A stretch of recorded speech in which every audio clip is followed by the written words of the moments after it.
C'est une histoire vraie qui va tous vous toucher. Je m'appelle Justine, j'ai 38 ans et je suis une enseignante de primaire.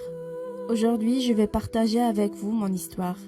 C'était un soir que je n'oublierai jamais.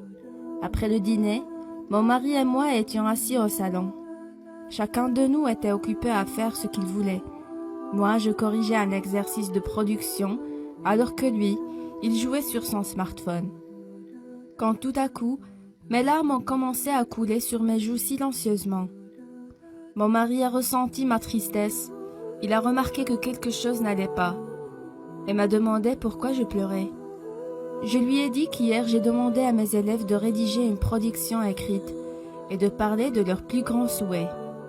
En corrigeant, la dernière feuille m'a énormément touchée. Ce petit garçon a écrit « Mes parents adorent leur smartphone. Ils en prennent bien soin alors que des fois, ils m'oublient carrément. Quand mon père rentre à la maison, il dit qu'il est très fatigué. Pourtant, il a toujours le temps pour son smartphone et pas pour moi.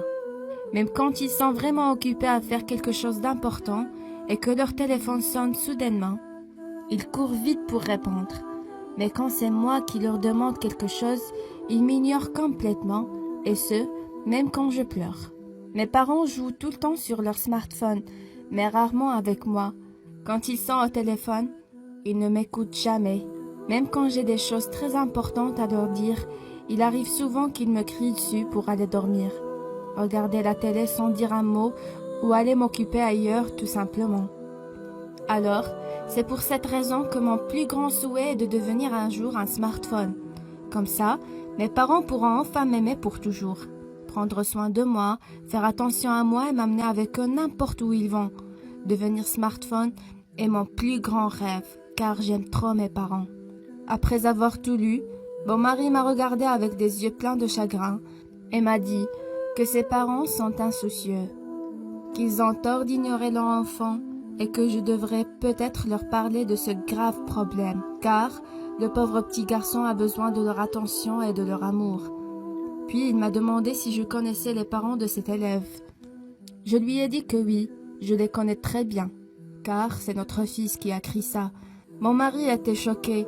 Je sais qu'il n'a jamais fait attention à ce détail, et moi non plus d'ailleurs. Ce fut notre plus grande erreur. Il ne faut jamais sacrifier de temps qu'on devrait passer à côté de notre famille, peu importe la raison.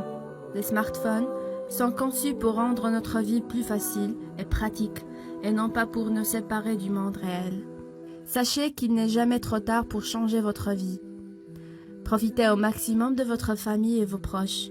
Parlez à vos enfants et apprenez à mieux les connaître. Soyez sociables et faites-vous des amis. Découvrez de nouveaux horizons et ne perdez pas votre temps accroupi devant vos ordinateurs, car un jour, il serait trop tard de changer quoi que ce soit. Si vous avez aimé l'histoire, n'oubliez pas de partager avec vos bien-aimés.